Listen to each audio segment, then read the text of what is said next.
अखिलेश यादव ने आज पीडीए की पीडी की नई परिभाषा देकर सीधे सीधे उस ब्राह्मण वोट पर हाथ रख दिया जो 2014 से बीजेपी की तरफ झुका हुआ है, जो 2 लोकसभा और 2 विधानसभा चुनाव में बीजेपी को जिता चुका है। वैसे देखा जाए तो अखिलेश ने अपने पीडीए फॉर्मूले में ब्राह्मणों को लाने की प्रैक्टिस 2024 के लोकसभा नतीजों के बाद ही तेज कर दी थी। इसके 4 उदाहरण भी अब आपके सामने रख देते हैं। जब अखिलेश ने राम मंदिर के पैरेलल इटावा में केदारेश्वर महादेव मंदिर का निर्माण शुरू कराया और उसकी लगातार ब्रांडिंग से संदेश दिया कि सनातनी सिर्फ बीजेपी ही नहीं है। महाकुंभ में जब शंकराचार्य के बटुकों की शिखाएं खींची गई तो अखिलेश ने इसे भी भुनाया। इस पर ठाकुरों के राज में यूपी के ब्राह्मणों के अपमान का नैरेटिव आगे बढ़ाया। कन्या भोज और हवन भंडारे करवाकर अखिलेश यादव पिछले दिनों उसी धार्मिक पिच पर आने की कोशिश करते दिखे जो अभी तक सिर्फ बीजेपी का सियासी स्टाइल रहा है। और फिर राम मंदिर में चढ़ावा चोरी का मुद्दा उठाने का पहला क्रेडिट भी अखिलेश को ही जाता है। 7 जून को उन्होंने ही यह मुद्दा उछाला जो बीजेपी की फांस अब तक बना हुआ है। और अखिलेश यादव ने आज तो ब्राह्मण स्ट्रोक खेल दिया। 2027 के चुनाव के लिए टिकट बांटने की शुरुआत भी एक ब्राह्मण से ही की। राम मंदिर में चढ़ावा चोरी का मुद्दा उठाने वाले पवन पांडे को अयोध्या से प्रत्याशी आज घोषित कर दिया। समाजवादी पार्टी की सरकार बनेगी, 27 में मुख्यमंत्री बनेंगे अखिलेश जी। भगवान परशुराम की जयंती का अवकाश दोबारा घोषित किया जाएगा, ये हम आज सारे लोगों को विश्वास दिलाना चाहते हैं। अखिलेश पी से पंडित भी बता रहे हैं, पी से पीड़ित भी बोल रहे हैं। ये मैसेजिंग है कि यूपी में जो पंडित और पीड़ित के मायने एक ही हैं। इस सियासत में अखिलेश को हिस्ट्री शीटर विकास दुबे को बेचारा ब्राह्मण बताने से भी परहेज नहीं। ये अखिलेश यादव की पीडीए पॉलिटिक्स में आया वो यू टर्न है जिसमें उन्हें ब्राह्मण वोट बैंक के जरिए सत्ता का रास्ता दिखाई दे रहा है। यूपी की 10 से 15% आबादी ब्राह्मण मानी जाती है। 31 जिलों में ब्राह्मण वोट बैंक पर का जो असर है वो बहुत मायने रखता है। 115 सीटों पर ब्राह्मणों का सीधा प्रभाव है। 12 जिलों में ब्राह्मणों की आबादी 15% से कहीं ज्यादा है।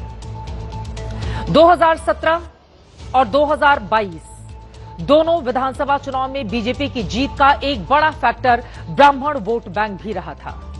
जिस ब्राह्मण वोट बैंक पर अब अखिलेश यादव सेंध लगाना चाह रहे हैं वो बीजेपी का कोर वोटर रहा है। सीएसडीएस लोकनीति के मुताबिक 2022 चुनाव में बीजेपी को 89% ब्राह्मणों ने वोट दिया था, जबकि समाजवादी पार्टी को सिर्फ 6% ब्राह्मण वोट मिले थे और कांग्रेस को तो सिर्फ 1% ब्राह्मण वोट देने के लिए पहुंचे। जबकि 2017 में यानी कि उसके पहले के चुनाव की बात करें तो बीजेपी को 83%, समाजवादी पार्टी को 7% और बीएसपी को 2% ब्राह्मण वोट हासिल हुए थे। यानी कि 17 में 83% के साथ भारतीय जनता पार्टी बहुत आगे थी।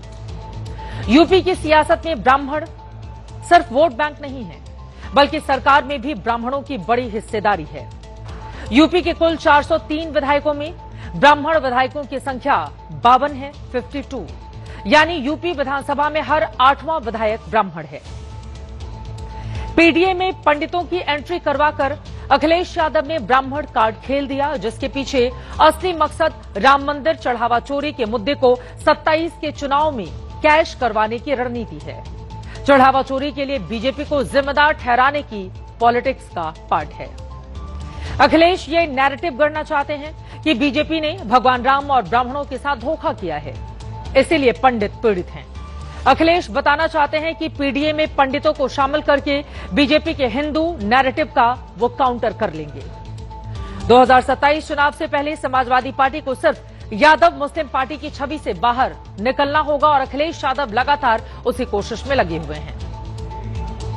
असल में अखिलेश सवर्ण वोट का एक हिस्सा अपने पक्ष में करना चाहते हैं, लेकिन बीजेपी को भी अपने हिंदुत्व और सनातन के फेविकोल पर पूरा भरोसा है कि 2027 के चुनाव में यूपी का ब्राह्मण वोटर उसे छोड़कर नहीं जा सकता।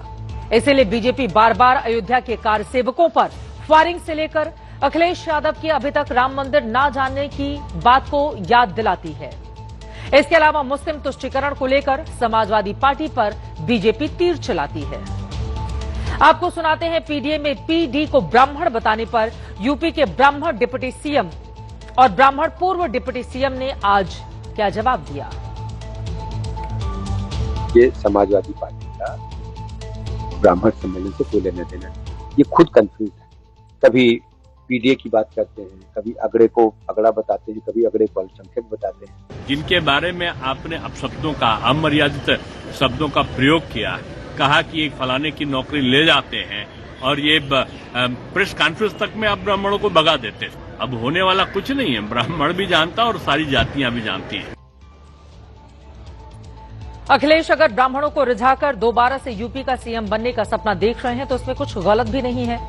80 के दशक में यूपी का ब्राह्मण कांग्रेस के साथ था, लेकिन ऐसा अब नहीं, क्योंकि वो बीजेपी की तरफ शिफ्ट कर चुका है। लेकिन यह भी सच बात है कि वो बीजेपी को छोड़कर नहीं जा सकता, इसकी कोई गारंटी नहीं। अगर अतीत देखें तो ब्राह्मण समाजवादी पार्टी के साथ भी गया और एक वक्त बीएसपी के साथ भी, वो भी तब जबकि बीजेपी का हिंदुत्व अपने पूरे उफान पर था। साल 2007 में बीएसपी की सरकार बनी और मायावती मुख्यमंत्री बनी तो ब्राह्मणों के 16% वोट उनके साथ थे। बीजेपी को ब्राह्मणों के सबसे ज्यादा वोट मिले, लेकिन फिर भी वो सत्ता से चूक गई थी। 2012 में जब समाजवादी पार्टी की सरकार बनी, अखिलेश यादव सीएम बने, तो इसमें ब्राह्मण वोटों की हिस्सेदारी 19% थी। बीएसपी को भी इतने ही वोट मिले। तब समाजवादी पार्टी ने बीजेपी के साथ साथ कांग्रेस के भी ब्राह्मण वोट अपने साथ खींच लिए थे। लेकिन 2017 में बीजेपी ने एक तरह से सारा ब्राह्मण वोट अपनी ओर झुका लिया। 2017 में 83% और 2022 में 89% ब्राह्मण बीजेपी के साथ चले गए। यह आंकड़ा आपको पहले दिखा चुके हैं।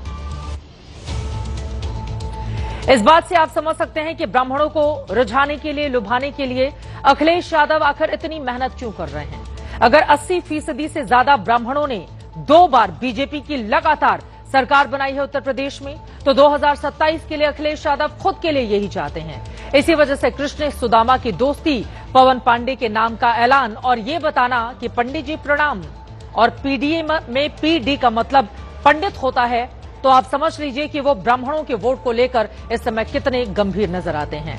अब बीजेपी इसकी काट किस रूप में ले